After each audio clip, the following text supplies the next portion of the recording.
कि आरएसएस का इतिहास रहा है कि उन्होंने हमेशा बाबा साहब अम्बेडकर के विरोध में बात की है, उनके संविधान को बदलने की बात की है। तो देश के लोग चुप बैठने वाले नहीं है, नीति नहीं है। ये हमारे बाबा साहब अम्बेडकर का अपमान देश के गृह मंत्री अमित शाह ने किया है और हमने उनसे यही बात की कि अमित शाह जी आप माफी मांगो। नमस्कार, आदान इंडी में आपका बहुत बहुत स्वागत है। मैं आपके साथ हर्षित सिंह तोमर कोंडली विधानसभा में इस समय मौजूद है और आम आदमी प्रत्याशी और कोंडली विधायक इस समय कुलदीप कुमार हमारे साथ मौजूद है। और दिल्ली के आगामी चुनावों में चाहे वो भीमराव अंबेडकर की राजनीति हो या फिर महिलाओं और बुजुर्गों को टारगेट करने वाली राजनीति हो, ऐसे में कुलदीप कुमार उसके बारे में क्या सोचते हैं और आम आदमी पार्टी इस विचार से कितना आगे जाती है, खुल के इसके बारे में बात करेंगे। कुलदीप जी बहुत बहुत स्वागत है आदान इंडी पे आपका। धन्यवाद। अभी भीमराव अंबेडकर को लेकर जो राजनीति और जो विवाद चल रहा है, उस हिसाब से क्या अप्रोच अब आपकी रहने वाली है और आम आदमी पार्टी क्या सोचती है जो इस विवाद को बढ़ाया गया है या फिर ये टेम्पर करके बात को तोड़ मरोड़ के लाया जा रहा है? सर, राजनीति नहीं है, ये हमारे बाबा साहब अम्बेडकर का अपमान देश के गृह मंत्री अमित शाह ने किया है और हमने उनसे यही बात की कि अमित शाह जी आप माफी मांगो। आपने देश के करोड़ों दलितों बहुजन लोगों का, जिनको बाबा साहब अम्बेडकर ने अपने संविधान लागू करके उनको आज़ादी देने का काम किया, उनको नरक के जीवन से निकाल के स्वर्ग में लाने का काम किया, आपने बाबा साहब अम्बेडकर के ऊपर इस तरह का कटाक्ष करने का काम किया। इस देश में किसी की हिम्मत नहीं है कि बाबा साहब पे कटाक्ष कर सके। मुझे याद है कि अमेरिका के राष्ट्रपति बराक ओबामा कहते थे कि बाबा साहब अगर हमारे देश में होते तो हम उन्हें सूर्य कहते। आप बाबा साहब अम्बेडकर का अपमान कर रहे हो तो आपको माफी मांगनी पड़ेगी, ना करके माफी मांगनी पड़ेगी। और इनका इतिहास ऐसा रहा है, जिस बैकग्राउंड से ये आते हैं वो आरएसएस, ये बाबा साहब का अपमान करते हैं, कि देश के संविधान को बदलने की बात करते हैं, कि आरक्षण खत्म करने की बात करते हैं। इनका इतिहास एक लंबा, जब मैं बड़े बुजुर्गों से बात करता हूं तो बताते हैं कि आरएसएस का इतिहास रहा है कि उन्होंने हमेशा बाबा साहब अम्बेडकर के विरोध में बात की है, उनके संविधान को बदलने की बात की है। तो देश के लोग चुप बैठने वाले नहीं है। अब बाबा साहब अम्बेडकर के अनुयायी बहुत सक्षम हो चुके हैं और वो इनसे माफी मंगवा के रहेंगे। 2013-14 के आसपास जब आम आदमी पार्टी ने कांग्रेस को हरा के सरकार बनाई थी तो ये कहा जा रहा था कि कांग्रेस ने दलित और मुसलमान वाला जो कांग्रेस का वोट बैंक था उसको समझ लिया और उनके विकास पे काम किया। और अभी जब इससे पहले भी जो पिछले विधानसभा चुनाव हुए थे उसमें ये कहा जा रहा था कि अरविंद केजरीवाल दिल्ली का बेटा है और उन्होंने अपने जितने भी प्रत्याशी विधायक चेहरे थे उनको भी बेटा करके प्रस्तुत कराया। इस बार ये देखा जा रहा है कि महिलाओं के लिए खासम खास ध्यान दिया जा रहा है, महिलाओं के विकास पे मद्देनजर उन पे इस बार प्रत्याशियों को इंट्रोड्यूस किया जा रहा है। जैसे केजरीवाल को भाई बोला गया, अब भी जब आए तो भाई का दर्जा दिया गया।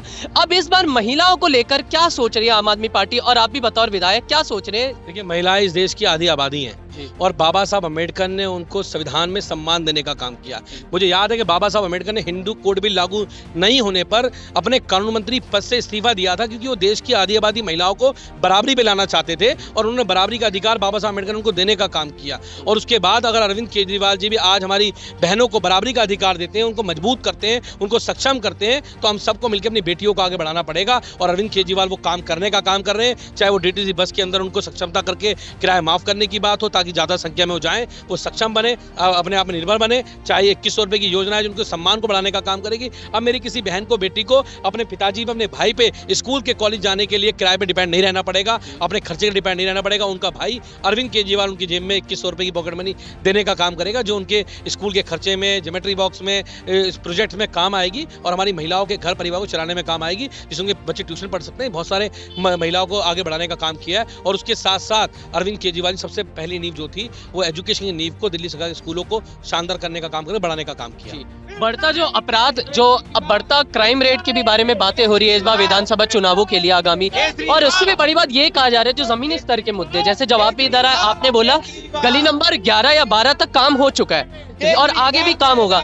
जब जनता से बात करते तो वो कहते हैं कि काम तो चुनावों से पहले होता है, उससे पहले तो गलियां जस की तस पड़ी रहती है। अब इसको लेकर क्या ये क्रॉस चेक? वो जहाँ होता होगा, यहाँ ऐसा नहीं होता। ये दिल्ली है, यहाँ दिल्ली है, यहाँ जनता के काम होते हैं। पूरे 5 साल होते हैं, जनता में चुन के भेजती है और 5 साल हम उनके लिए काम करते हैं, सड़क पे जाके काम करते हैं, उनके घर के लिए काम करते हैं। तो हम आम आदमी पार्टी की सरकार है, हम काम के दम पे खड़े हैं। हम यहाँ हिंदू मुसलमान के ऊपर नहीं लड़ते, हम ये जाति का चुनाव नहीं लड़ते हैं, हम काम का चुनाव लड़ते हैं और काम के दम पे ही आम आदमी पार्टी आज यहाँ दिल्ली के अंदर खड़ी हुई है, चाहे वो इसको अस्पताल की बात से कोई बात हो। मैं थोड़ी देर में आपसे बात करता हूँ। एक और सवाल आपसे ये रहेगा, कि अब आम आदमी पार्टी का जो आने वाला अप्रोच है, क्योंकि एंटी इनकम्बेंसी की भी बात हर एक बहुत सारी सीटों पर चल रही है, और ऐसे में कहा जा रहा है इस बार दिलचस्प इसलिए होने वाले हैं क्योंकि कहीं ना कहीं विधायक और जो प्रत्याशी है उनके टिकट को भी काटा गया है बिन पूछे उनसे, और ये भी कहा जा रहा है कि हेर फेर सीटों में भी हो रही है। अब इन सबको मद्देनजर रख मॉडल है जी टिकट काटने का, टिकट देने का एक ही रास्ता होता है आम आदमी पार्टी में, वो जनता का रास्ता है। जनता के लिए जो काम करेगा वो चुनाव लड़ेगा, जो नहीं करेगा वो घर बैठेगा। जनता का काम जरूरी है, जो काम करेगा केजरीवाल जी उसको आगे बढ़ाएंगे, जो नहीं करेगा उसको घर बैठाएंगे। जनता जो कहती है उस पर काम करते हैं, जनता को जो पसंद है उस पर काम करते हैं। अंतिम सवाल बस ये रहेगा, अब कोंडली को विधानसभा नजरिए से आने वाले 5 सालों में कैसे देख रहे हैं? कोंडली में बहुत सारे काम हमने किए हैं पिछले 5 सालों में, और बहुत सारे कामों को आगे बढ़ाना है।